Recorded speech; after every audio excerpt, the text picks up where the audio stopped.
The Peace of Westphalia, signed in 1648, refers to a series of treaties that ended the 30 Years' War in the Holy Roman Empire and the 80 Years' War between Spain and the Dutch Republic. These treaties were negotiated in the cities of Münster and Osnabrück within the Westphalian region of the present-day Germany. The peace agreements had significant political, religious, and territorial implications, marking the beginning of the modern diplomacy and state sovereignty. The Peace of Westphalia is historically significant for ending two of Europe's most destructive conflicts, the 30 Years' War in Central Europe and the 80 Years' War between Spain and the Dutch Republic.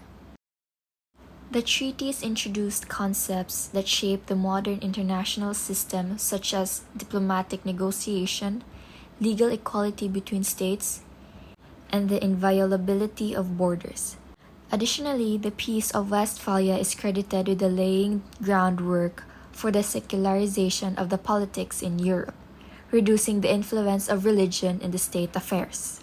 Right, so I am Abigail Colmenas and I am here to discuss about the international law and state sovereignty. So first we have here the international law recognizes state sovereignty and state sovereignty recognizes international law. In this second slide, we can see the overview of a state sovereignty and human rights, and then the human rights of migrants, an overview, state sovereignty and human rights. We have here a short introduction. In migration governance, states have the right to regulate the entry and stay of foreign nationals on their territory, as well as the right to grant nationality. State sovereignty should nevertheless be exercised in full conformity with the obligations of the state under international law. This interpretation is more likely developed to its logical conclusion, like the law is what sovereigns command and it cannot limit their power, like sovereign power is absolute. So in the international sphere, this condition lead to a perpetual state of war. As sovereigns try to impose their will by force on all other sovereigns, this situation has changed over little time. So with states sovereign continuing to claim the right to be judges in their own controversies to enforce by war their own. So to treat their own citizens in any way that suits them, they regulate their economic life with complete disregard for possible repercussions in the other states. Moving on the next slide is about the concerning human rights. States have an obligation to respect and protect the human rights of all persons on their territory or under the jurisdiction without discrimination. So this includes all migrants regardless of their status, states, parties, the human rights treaties undertake to. First is the respect human rights, refraining from interfering with the enjoyment of human rights. This obligation is to respect means that states must refrain from interfering with or curtailing the enjoyment of human rights. This obligation is to protect or requires the state to protect individuals and groups against human rights abuses.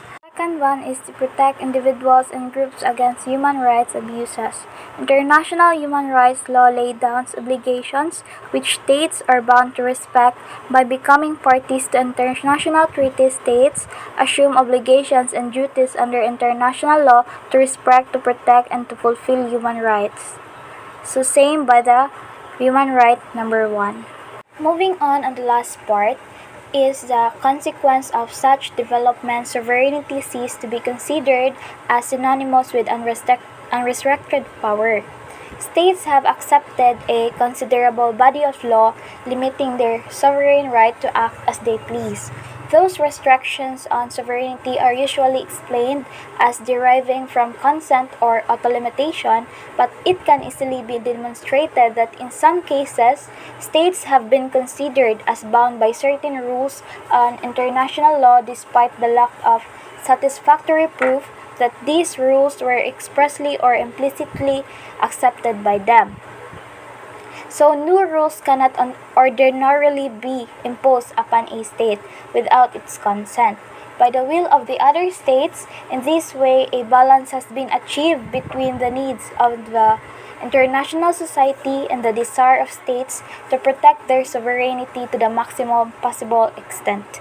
So that would be all to the impact of international law and state sovereignty. Moving on, and the next topic is the territorial changes and the weakening of the Holy Roman Empire. The dissolution of the Holy Roman Empire occurred on August 6, 1806, when the last Holy Roman Emperor, Francis II of the House of Habsburg-Lorraine, abdicated his title and released all imperial states and officials from their oaths and obligations to the empire. Since the Middle Ages, by the Holy Roman Empire had been recognized by Western Europeans as the legitimate continuation of the ancient Roman Empire due to its emperors having been proclaimed as Roman emperors by the papacy. Through this Roman legacy, the Holy Roman Emperors claimed to be universal monarchs whose jurisdiction extended beyond their empire's formal borders to all Christian Europe and beyond. The decline of the Holy Roman Empire was a long and drawn-out process lasting centuries. The Holy Roman Empire by the time of the 18th century was widely regarded by contemporaries, both inside and outside the empire, as a highly irregular monarchy and sick, having an unusual form of government. The empire lacked both a central standing army and a central treasury in its monarchs, formally elective rather than hereditary, could not exercise effective central control.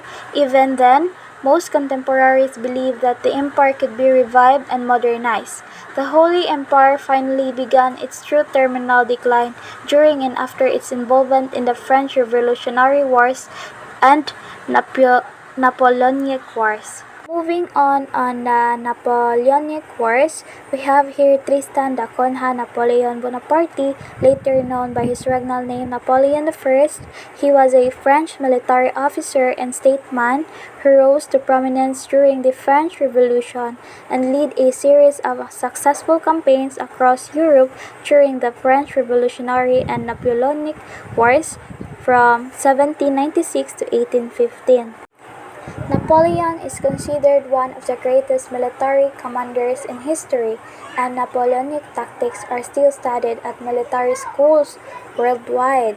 His legacy endures through the modernizing legal and administrative reforms he enacted in France, Western Europe, and embodied in Napoleonic Code.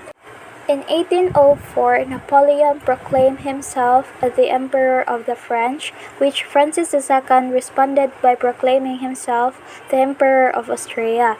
In addition to already being the Holy Roman Emperor, an attempt at maintaining parity between France and Austria while also illustrating the Holy Roman title outranked them both.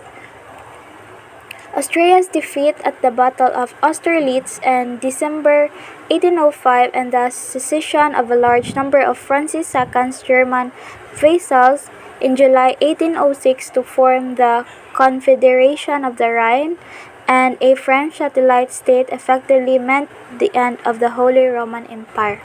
The Years' War and the 80 Years' War. The 30 Years' War and the 80 Years' War were two significant conflicts in European history that not only shaped the geopolitical landscape, but also transformed societal norms and governance across the continent. These wars marked the transition from religious conflicts to secular political disputes. This article explores the key events, the impact of treaties, and the broader implications that arose from these historical contests. End of the 30 Years' War and the 80 Years' War. The 30 Years' War, 1618 to 1648, was sparked by the defenestration of Prague, where Protestant nobles rebelling against the Catholic Holy Roman Emperor Ferdinand II initiated a conflict that engulfed many European powers. The war unfolded in four distinct phases: Bohemian, Danish, Swedish, and Franco-Swedish, each seeing the increasing involvement of external powers, notably Sweden under King Gustavus Adolphus and France under Cardinal Richelieu. The devastation wrought upon the Holy Roman Empire resulted in widespread famine, disease, and a significant population decline, ultimately leading to the weakening of the Habsburgs and a shift in the balance of power toward France and Sweden. the 80 Years' War, 1568 to 1648, which began as a revolt against Spanish rule fueled by religious persecution and heavy taxation, reflected the growing dissatisfaction of the northern provinces. Led by William of Orange, the Dutch resistance culminated in the Declaration of Independence in 1581. This conflict not only gave rise to the Dutch Republic, a significant naval and commercial power, but also featured key military confrontations, such as the Siege of Leiden and the Battle of the Downs. Both wars ended with significant treaties: the Treaty of Munster, which marked the formal end of the 80 Years' War and recognized the independence of the Dutch Republic, and the Peace of Westphalia, which concluded the 30 Years' War. These treaties not only sought to restore peace, but also laid the groundwork for modern diplomacy and state sovereignty. Key treaties signed. The culmination of these prolonged conflicts came with significant treaties. The Treaty of Munster marked a decisive end to the 80 Years' War, officially recognizing the independence of the Dutch Republic. In addition to reaffirming territorial claims, the treaty allowed the Dutch to focus on economic growth and cultural development, facilitating the emergence of a robust Golden Age. Impact of the Treaty of Munster. The Treaty of Munster was instrumental in restoring peace in the region, serving as a component of the broader peace settlement across Europe after years of unrest. Its implications extended beyond mere recognition of sovereignty, enabling the Dutch Republic to invest in economic pursuits and artistic achievements, leading to a flourishing cultural environment during the 17th century. Peace of Westphalia. The Peace of Westphalia, particularly the treaties of Osnabrück and Münster, finalized the resolution of the 30 Years' War. Among its noteworthy provisions was the principle of cuius regio, ius religio, whosoever's realm, his religion, which recognized the right of rulers to determine their state's religion while bringing about significant territorial adjustments. The treaties also acknowledged the status of the Swiss Confederacy and the Dutch Republic, confirming their autonomy. Conclusion. The conclusion of the 30 Years' War and the 80 Years' War heralded a transformative era in European history.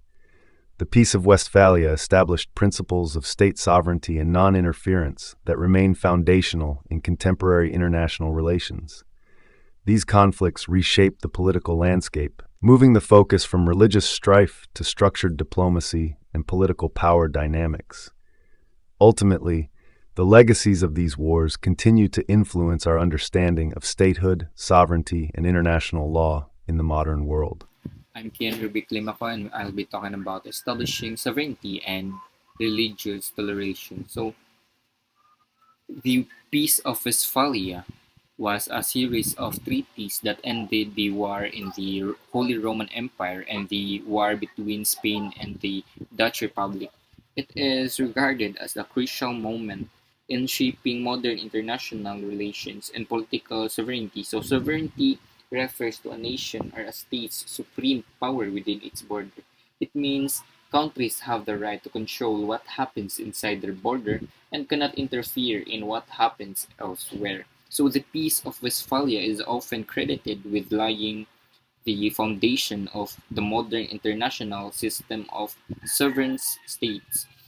It introduced the principle of Westphalian sovereignty, which asserts that each state has authority over its own territory, domestic affairs free from external interfere. This was revolutionary because of territorial integrity. So each state had exclusive control over its territory. Borders were respected, and external powers could not intervene in the internal affairs of other states.